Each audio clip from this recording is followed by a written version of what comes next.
ஆருத்ரா ஈஸ்வரின் தோளில் கை வைத்து மெல்ல எழுந்து நின்ற நொடி திடீரென்று அவளது முகம் வெளுத்து போனது. கடுமையான குமட்டலோடு வாந்தி எடுத்த ஆருத்ரா அடுத்த நொடியே நிலை தடுமாறி மயங்கி ஈஸ்வரின் கைகளிலே சரிந்தாள். ஆரு, ஆருத்ரா என்று பதறிய ஈஸ்வர் நொடி பொழுதில் அவளை அள்ளி எடுத்து கட்டிலில் படுக்க வைத்தான். அவளது கன்னங்களை மெல்ல தட்டி பார்த்தான். ஆரு, கண்ணை திறந்து பாருடி, என்ன பண்ணுது உனக்கு என்று குரல் நடுக்கத்துடன் கூப்பிட்டும் அவளிடம் எந்த அசைவும் இல்லை. பயத்தில் அவனது கைகள் கால்களும் நடுங்க தொடங்கின. ஓடிச் சென்று ஜாடி நீரிலிருந்து தண்ணீரை எடுத்து அவளது முகத்தில் தெளித்தான். அப்பொழுதும் அவள் கண் விழிக்காமல் அப்படியே இருக்கவே ஈஸ்வரின் நெஞ்சை வெடித்து விடும் போலாகிவிட்டது. யாருமே இல்லையா, கொஞ்சம் உதவி பண்ணுங்க என்று கத்தியபடியே காட்டேஜில் வரவேற்பு அறைக்கு ஓடிச் சென்று அங்கிருந்த அவசர மருத்துவரை உடனடியாக அழைத்தான். சில நிமிடங்களில் மருத்துவர் அறைக்குள் விரைந்து வந்தார். வாங்கி கிடந்த ஆருத்ராவின் நாடி துடிப்பை பரிசோதித்து அவளது கண்களை சோதித்தார். பிறகு ஈஸ்வரிடம் திரும்பி, உங்க மனைவி மத்தியானம் என்ன சாப்பிட்டாங்க என்று விசாரித்தார். ஈஸ்வர் திக்கி திணறி, டாக்டர், இன்னைக்கு ஓணம் சத்யா உணவுகள் சாப்பிட்டோம். அவங்க 4 மாசம் கர்ப்பமா இருக்காங்க என்றான் பதற்றத்துடன். மருத்துவர் உடனே நிமிர்ந்து பார்த்து, 4 மாச கர்ப்பிணிக்கு எந்த ஃபுட்டு ஒத்துக்கும், எந்த உணவு கொடுக்க கூடாதுன்னு உங்களுக்கு தெரியாதா? இவ்வளவு ஹெவியான சாப்பாட்டை, அதுவும் காரமும் புளிப்பும் அதிகமான கலவையான உணவை ஒரே நேரத்துல கொடுக்கலாமா என்று கொஞ்சம் கண்டிப்பான குரலில் கேட்டார். ஈஸ்வர் என்ன சொல்வதென்று தெரியாமல் திரு திருவென்று முழித்தான். அவன் முகத்தில் குற்ற உணர்ச்சியும் பேரச்சமும் ஒரு சேர சூழ்ந்திருந்தன. அவனது நிலையை புரிந்து கொண்ட மருத்துவர் மெதுவாக ஈஸ்வரின் அருகில் வந்து அவனது தோளை தட்டி கொடுத்தார். பயப்படாதீங்க தம்பி, அவங்க சாப்பிட்ட உணவுகள்ல ஏதோ ஒரு குறிப்பிட்ட ஃபுட் அவங்க வயிற்றுக்கு ஒத்துக்கல. கர்ப்ப காலத்துல செரிமான சக்தி கம்மியா இருக்கும். அதனாலதான் அசிடிட்டி ஆகி வாந்தி எடுத்து மயக்கமாயிருக்காங்க. மற்றபடி குழந்தைக்கும் தாய்க்கும் எந்த ஆபத்தும் இல்லை. கொஞ்ச நேரத்துல தெளிஞ்சு எழுந்துடுவாங்க. இப்ப அவங்களுக்கு ரொம்ப லைட்டான, எளிதில் செரிமானம் ஆகிற கஞ்சியோ இல்ல ஃப்ரெஷ் ஜூஸோ கொடுங்க. நல்லா ரெஸ்ட் எடுக்கட்டும், பத்திரமா பார்த்துக்கோங்க என்று சொல்லிவிட்டு விடை பெற்று சென்றார். மருத்துவர் சென்ற பிறகும் ஈஸ்வர் கட்டிலை விட்டு நகரவில்லை. ஆருத்ராவின் கைகளை தன் இரு கரங்களாலும் இறுக்கமாக பற்றி கொண்டு அவளது தலையை மென்மையாக வருடி கொண்டே அமர்ந்திருந்தான். அவனது கண்கள் பணிந்திருந்தன.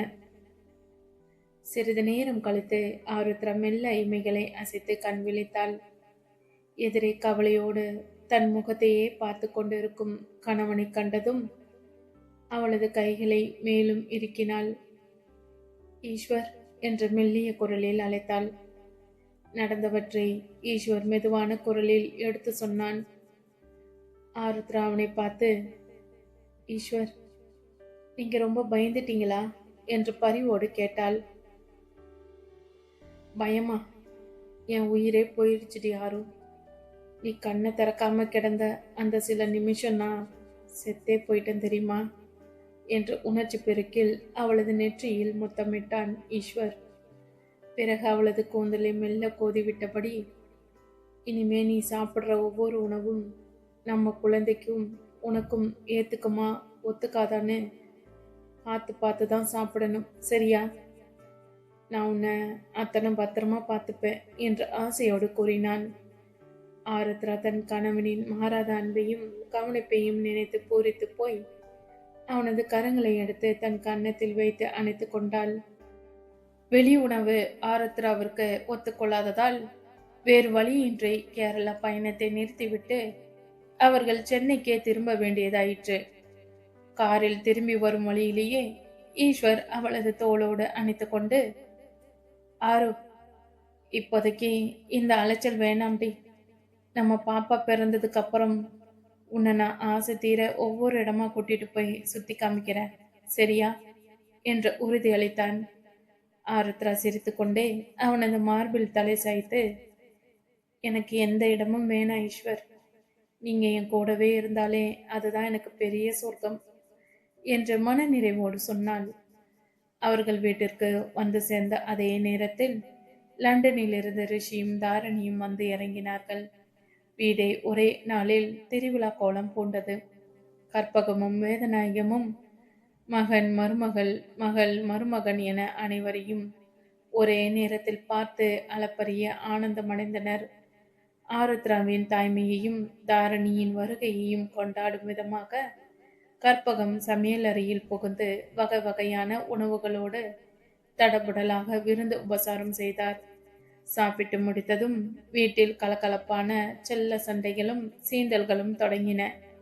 வரவேற்பறையில் அமர்ந்திருந்த தாரணி, ஏங்க ரிஷி, சென்னைக்கு வந்ததும் என்ன ஆசையா கவனிப்பேன்னு பார்த்தா வந்த உடனே அண்ணா கூட உட்கார்ந்து கிரிக்கெட் மேட்ச் பார்க்க ஆரம்பிச்சிட்டீங்க என்று மூக்கின் மேல் கோபத்துடன் முறைத்தாள்.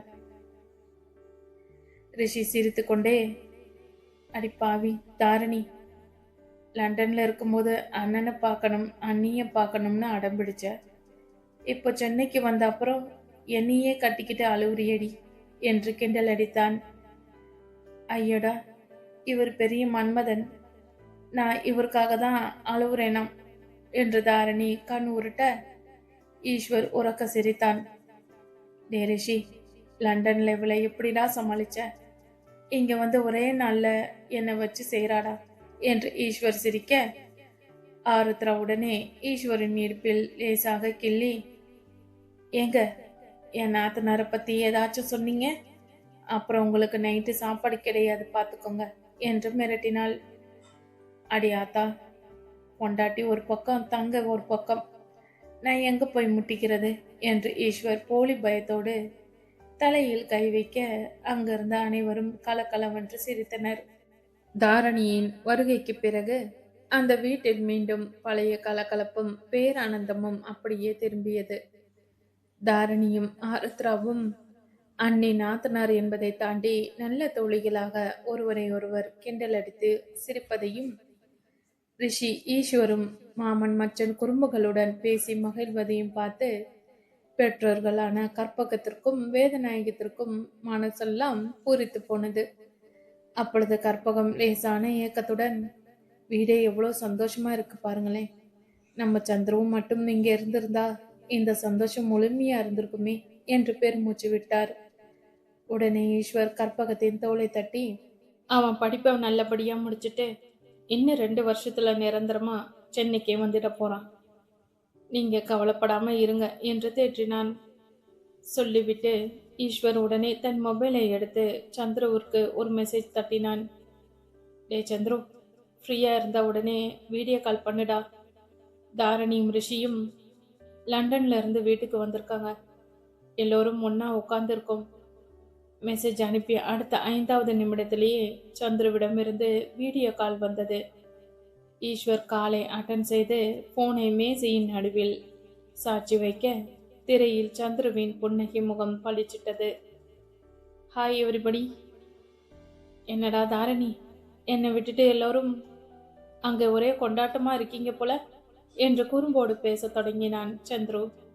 அப்பொழுது தாரணி தட்டில் இருந்த சுட சுட பருப்பு பாயசத்தையும் காரசாரமான சென்னை சமையல் உணவுகளையும் கேமரா முன்னாடி காட்டி, டே சந்துரு, பாருடா அம்மா கையால என்னென்ன சமையல்னு, நீ அங்க பிரெட்டும் சீஸும் சாப்பிட்டுக்கிட்டு இரு, நாங்க இங்க சாப்பிட்றோம் என்று நாக்கை நீட்டி அவளை கலாய்த்தாள்.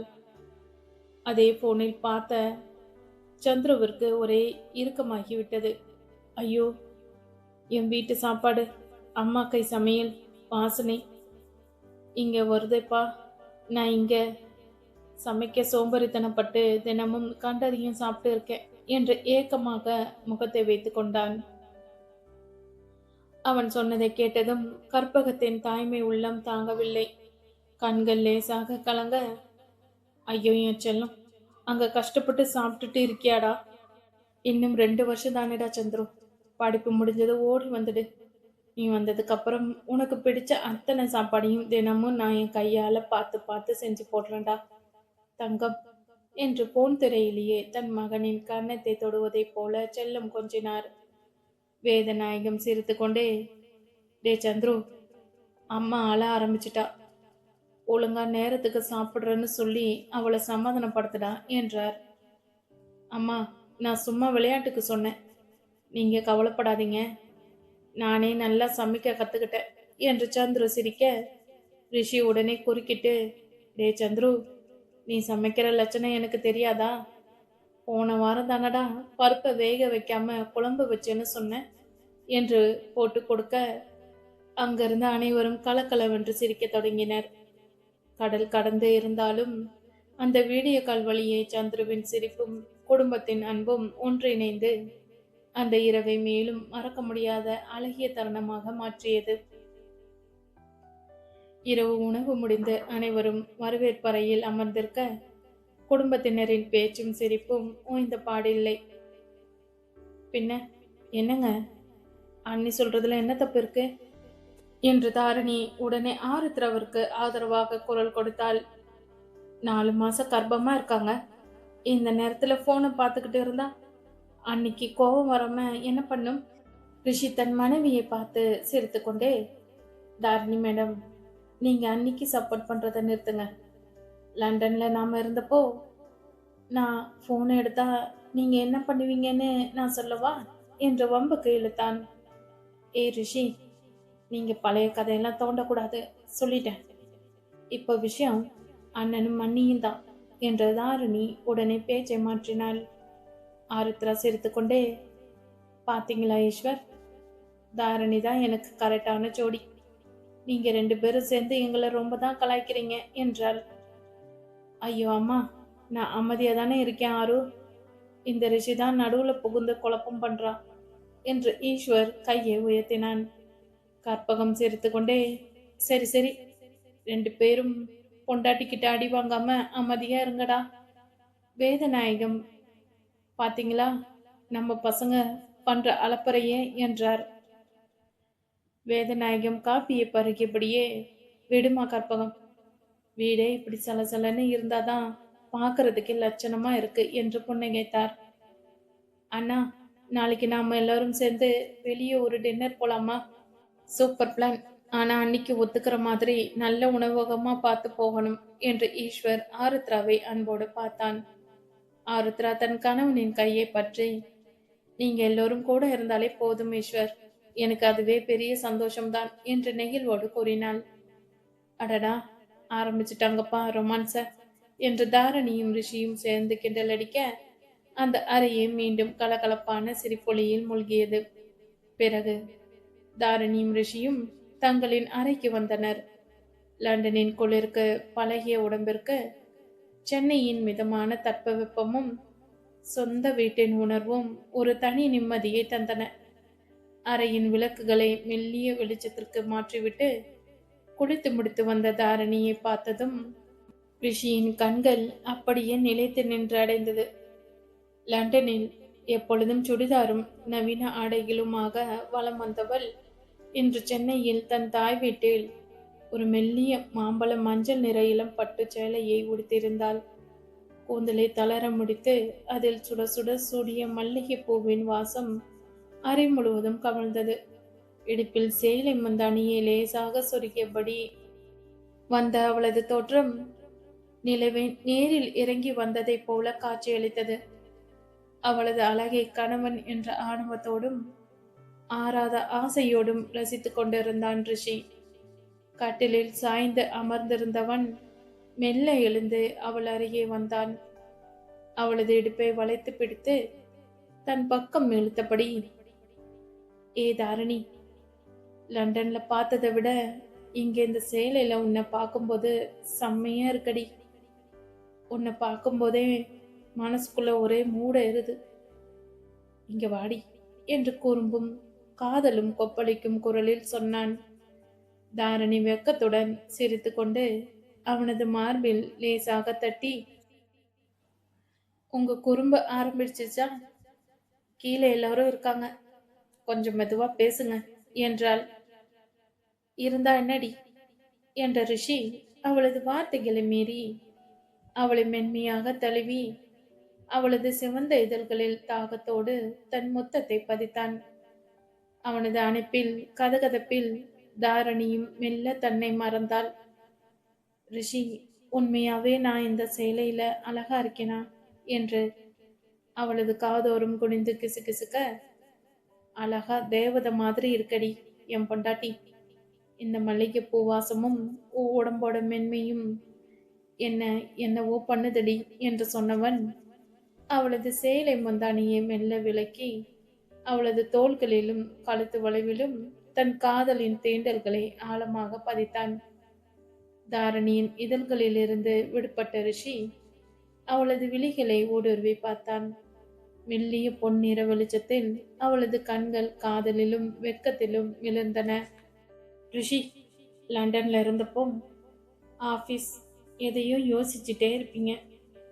ஆனா இங்க வந்து என் பக்கத்துல இருக்கும்போது உங்களோட இந்த மாசற்ற காதல் எனக்கு அவ்வளவு சுகமா இருக்குங்க என்று தாரணி அவனது மார்பில் கை வைத்து மெல்லிய குரலில் முணுமுணுத்தாள். லண்டன்ல இருந்த ரிஷி வேறடி. தாரணி, இங்க உன் சொந்த மண்ணுல உன் தாய் வீட்டு அறையில நீ இப்படி என் கண்ணெதிரே நாட்டு பெண் மாதிரி சேலை கட்டிக்கிட்டு நிக்கிறப்போ எந்த புருஷனுக்கு தான் கட்டுப்பாடு இருக்கும் என்று சொன்ன ரிஷி அவளது இடுப்பு வளைவை மேலும் இறுக்கமாக பற்றி தன் உடலோடு சேர்த்து அணைத்து கொண்டான். அவனது கரங்களின் ஸ்பரிசம் பட்ட இடங்களில் எல்லாம் தாரணிக்கு உடலெங்கும் ஒருவித சிலிர்ப்பு பாய்ந்தது.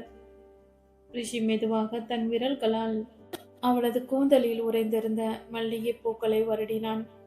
அவளது பிடரியை தொட்டு சேலையின் ரவுகையை தாண்டி வெளிப்பட்ட மென்மையான தோள்களில் தன் உதடுகளை பதித்தான். அவனது ஒவ்வொரு முத்தமும் சூடாகவும் அதே நேரம் மிகவும் மென்மையாகவும் இருந்தது. ரிஷி என்று தாரணி மெல்லிய முனங்களுடன் அவனது தோள்களை பற்றி கொண்டாள். சொல்லுடி என் தங்கம் என்று அவளது காதோறும் குனிந்து கிசுகிசுத்தான். அவனது சூடான மூச்சுக்காற்று அவளது கழுத்து வளைவில் பட்டு அவளது பெண்மையின் நாணத்தை மேலும் கிளறியது. உங்களுக்கு என் மேல இவ்வளவு ஆசையா என்று தாரணி குறும்போடு கேட்க, ஆசையா இது? ஆசை மட்டும் இல்லடி, என் ஆயுசு வரைக்கும் தீராத காதல். நீ என்னோட பொண்டாட்டிங்கிற அதிகாரத்தோட உன்னை ஒவ்வொரு நொடியும் இப்படி என் ஆளுகைக்குள்ள வச்சுக்கிறதுல கிடைக்கிற சந்தோஷம் வேற எதுலேயும் இல்லடி என்று ரிஷி தன் மனதில் உணர்வுகளை அப்படியே வெளிப்படுத்தினான். அவன் பேச பேச தாரணியின் கரங்கள் அவனது தலையை கோதி அவனை இன்னும் நெருக்கமாக இழுத்து கொண்டன. ரிஷி மெதுவாக அவளது சேலையின் முந்தானியை முற்றிலுமாக விலக்கி மெத்தையில் அவளை சாய்த்தான். அவளது உடலின் ஒவ்வொரு அசைவும் பெண்ணுக்கே உரித்தான அந்த எழிலும் அவனுக்கு ஒரு புது அனுபவமாக இருந்தது. அவளது இதழ்களில் மீண்டும் ஒரு நீண்ட ஆழமான முத்தத்தை பதித்தவன் அவளது உடல் முழுவதும் தன் காதலின் முத்திரையை விரிவாக பதித்தான். தாரணி தன் கணவனின் அணைப்பில் முற்றிலும் கரைந்து போனாள். இருவரின் மூச்சரிப்பும் மெல்லிய கிசுகிசுக்களும் காதலின் அணைப்புகளுமாக அந்த இரவு விடிய விடிய அவர்களின் தேராத அன்பில் நனைந்து உருகி கொண்டே இருந்தது. இரவு படுக்கையறையில் ஈஸ்வரனின் கவனம் அக்கறையும் ஆருத்ராவை சுற்றியே இருந்தன. பால் டம்ளரை கையில் கொண்டு வந்து கொடுத்து அவளது கால்களை மெதுவாக அமுக்கிவிட்டு அவளுக்கு தேவையான அனைத்தையும் பார்த்து பார்த்து செய்தான். ஆனால் ஆருத்ரா ஒரு விஷயத்தை தீர்க்கமாக கவனித்தாள். ஈஸ்வர் தன் கடமைகளை செய்தானே தவிர அவளது முகத்தை நேருக்கு நேராக பார்க்கவே இல்லை. ஈஸ்வரின் மனதிற்குள் ஒரு பெரிய பயம் கூடு கட்டியிருந்தது. நாம் அவ கூட உறவு கொள்றதால தான் அவ உடம்பு இப்படி பலவீனமாகி திடீர்னு வாங்கி விழுறாளோ. இனிமே ஆருத்ராவை நெருங்கவே கூடாது. அவளை பார்த்தாலே நமக்கு ஆசை வரும். அதனால அவளை பார்க்காம இருக்கிறதே நல்லது என்ற மனதிற்குள் முடிவு செய்து கொண்டு கட்டிலில் அவளை பார்க்காமலேயே திரும்பி படுத்து கொண்டான். ஈஸ்வரின் இந்த திடீர் பாராமுகம் ஆருத்ராவின் நெஞ்சில் முள்ளாக குத்தியது. மனதிற்குள் ஒரு சொல்ல முடியாத வேதனையும் ஏமாற்றமும் அலைமோதியது. என்னாச்சு இவருக்கு? ஏன் திடீர்னு என்னை ஏறெடுத்தும் பார்க்காம இப்படி விலகி படுக்கிறாரு என்று யோசித்தவள் பொறுமை இழந்து அவனையே அழைத்தாள். ஈஸ்வர் ஈஸ்வர் இன்னமும் அவளை பார்க்காமல் சுவரை பார்த்தபடியே, என்ன ஆரு என்று அலட்சியமாக இருப்பதைப் போல கேட்டான். என் மேல ஏதாச்சும் கோவமா ஈஸ்வர் என்று ஆருத்ராவின் குரலில் லேசாக கலங்கியது. உன் மேல நான் ஏண்டி கோவப்பட போறேன்? நேரம் ஆச்சுல, பேசாம படுத்து தூங்கு ஆரு என்று சொல்லிவிட்டு மீண்டும் முழுமையாக திரும்பி படுத்து கொண்டான். எப்பொழுதும் கணவனின் அகன்ற மார்பில் தலை சாய்த்து அவனது கைவளைவில் உறங்கும் ஆருத்ராவிற்கு அன்று தூக்கம் வரவில்லை. மனது தவித்து கொண்டே இருந்தது. இவர் நிஜமாவே தூங்கிட்டாரா என்று மெல்ல எட்டி பார்த்தாள். ஈஸ்வர் தூங்கவில்லை. கண்களை மட்டும் இறுக்கமாக மூடிக்கொண்டு தன் உணர்ச்சிகளை கட்டுப்படுத்த போராடி கொண்டிருப்பது அவளுக்கு தெளிவாக தெரிந்தது. மெதுவாக அவன் அருகே நகர்ந்து சென்ற ஆருத்ரா தன் கையை ஈஸ்வரின் இடுப்போடு சேர்த்து அணைத்து கொண்டு அவனோடு ஒட்டி படுத்தாள். அவளது உடலின் கதகதப்பு பட்டதும் ஈஸ்வர் சட்டென்று திரும்பி அவளது கையை மெல்ல விலக்கினான். வேண்டா ஆரு, எனக்கு உன்னை பார்த்தாலே மூடு ஏறும். அதனால தாண்டி உன்னை பார்க்காம விலகி படுக்கிறேன் என்று உண்மையை உடைத்தான். ஆருத்ரா குழப்பத்துடன், ஏன் ஈஸ்வர் இப்படி பண்ணீங்க என்று கேட்டாள். ஆமாடி, நான் உன் கூட சேர்ந்தா உனக்கு ஏதாச்சும் ஆயிடுமோன்னு எனக்கு பயமா இருக்குடி. அன்னைக்கு ஆரம்பிச்சேன் இங்க, அப்புறம் கேரளாவில் கூட நாம ஒன்னா இருந்த அடுத்த நாள் காலையில நீ வாந்தி எடுத்து மயக்கமாகி விழுந்த. எனக்கு பயத்துல உயிரே போயிடுச்சு. நாம சேர்ந்தது தான் உடம்புக்கு ஒத்துக்கலையோன்னு தோணுச்சு என்று ஈஸ்வர் தன் மனதில் இருந்த பயத்தை இழுத்து இழுத்து சொன்னான். அவன் சொன்ன காரணத்தை கேட்டதும் ஆருத்ராவிற்கு சிரிப்பதா இல்லை அழுவதா என்று தெரியவில்லை. லேசாக தலையில் கை வைத்து கொண்டு அவனை பார்த்தாள். ஐயோ ஈஸ்வர், ஏன் இப்படி குழந்தை மாதிரி லூசுத்தனமா பேசுறீங்க? பின்ன என்னடி என்று ஈஸ்வர் நியாயம் கேட்டான். இதெல்லாம் கர்ப்பமா இருக்கிற டைம்ல எல்லா பொண்ணுங்களுக்கும் இயல்பா வர வாந்தி மயக்கம்தான். ஈஸ்வர், இதுக்கு நாம தாம்பத்திய உறவு வச்சுக்கிறதுக்கும் எந்த சம்மந்தமும் இல்லைன்னு டாக்டர் தெளிவா சொல்லிட்டாங்கல்ல. அதுவும் இல்லாம நீங்க தான் எனக்கு வலிக்காம ரொம்ப மென்மையா என்று சொல்லி முடிப்பதற்குள் ஆருத்ராவிற்கு வெக்கம் தலைக்கேறியது. அவளது முகம் அப்படியே தக்காளி போல சிவந்து போக வார்த்தைகள் வராமல் பேச்சை நிறுத்திவிட்டு கட்டிலில் முகம் புதைத்து கொண்டாள். தன் மனைவியின் அந்த வெக்கத்தையும் அவள் சொன்ன விளக்கத்தையும் கேட்ட நொடியில் ஈஸ்வரனின் மனதில் இருந்த அத்தனை பயங்களும் பனி போல விலகின. அவளது முகத்தில் படர்ந்திருந்த அந்த சிவந்த வெக்கத்தை கண்டதும் ஈஸ்வரனுக்குள் இத்தனை நேரமாக கட்டி போட்டிருந்த காதல் அணை உடைந்தது. மறுநொடியே ஆருத்ராவை தன் பலமான கரங்களால் அள்ளி தன் பக்கம் மென்மையாக இழுத்தவன் அவளது இதழ்களை தன் இதழ்களால் சிறைப்பிடித்தான். அந்த முத்தத்தில் அவனது தவிப்பும் பயத்திற்கு பிந்திய பேரன்பும் ததும்பி நின்றன. அவளது இதழ்களில் இனிமையை ஆசையோடு பருகியவன் அவளது உடலின் ஒவ்வொரு அணுவையும் மிக மிக மென்மையாகவும் தாய்மைக்கு எந்த சிறு பாதிப்பும் வராத வண்ணமும் அணு அணுவாக ரசித்து தன் காதலை பொழிந்தான். அவனது மென்மையான தீண்டல்களில் கரைய தொடங்கிய ஆருத்ரா தன் கணவனின் அன்பையும் காதலையும் முழுமையாக ஏற்றுக்கொண்டு அவனது மார்பில் தஞ்சம் புகுந்து அந்த இரவின் மெய் மறந்தாள். மறுநாள் விடியற்காலையிலே ஈஸ்வரனின் வீடு விழா கோலம் பூண்டது. முந்தைய இரவின் பயங்களும் தப்புகளும் நீங்கி ஈஸ்வரனின் முகத்தில் ஒரு புதிய தெளிவும் பேரமதியும் குடியிருந்தன. கற்பகம் காலை 6 மணிக்கே எழுந்து, ஆருத்ரா 4 மாச கர்ப்பமாக இருக்க, இன்னைக்கு நாம எல்லாரும் குடும்பத்தோட நம்ம குலதெய்வம் கோயிலுக்கு போய் அர்ச்சனை பண்ணிட்டு வந்துடலாம் என்று அறிவித்தார். தாரணியும் ஆருத்ராவும் போட்டி போட்டு கொண்டு தயாராகினர். ஆருத்ரா மஞ்சள் நிற பட்டு சேலையில் லேசாக மேடிட்ட வயிற்றோடு மகாலட்சுமி போல காட்சியளித்தாள்.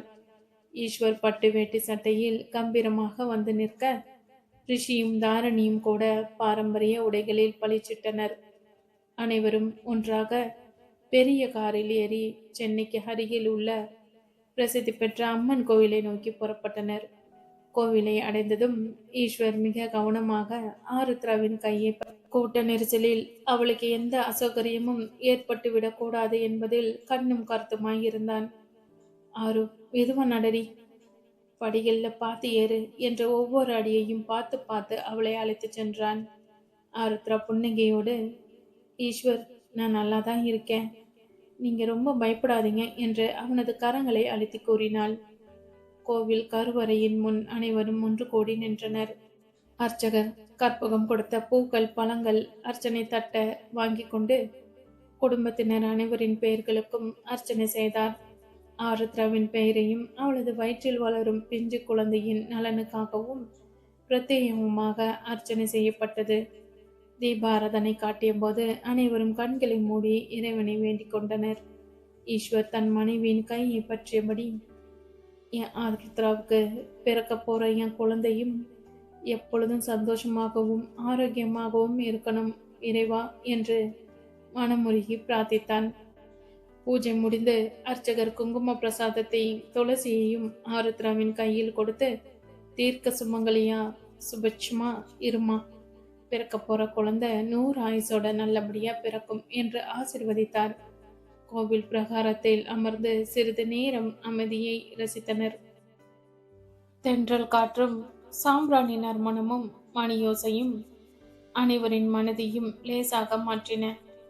கோவில் பிரகாரத்துல உட்கார்ந்திருக்கிறது எவ்வளவு நிம்மதியா இருக்கு தெரியுமா என்று தாரணி கூற, வேதநாயகம் சிரித்து கொண்டே, ஆமாமா தாரணி, குடும்பத்தோட வந்து இப்படி சாமி தரிசனம் பண்றதுல இருக்கிற சந்தோஷமே தனிதான் என்றார்.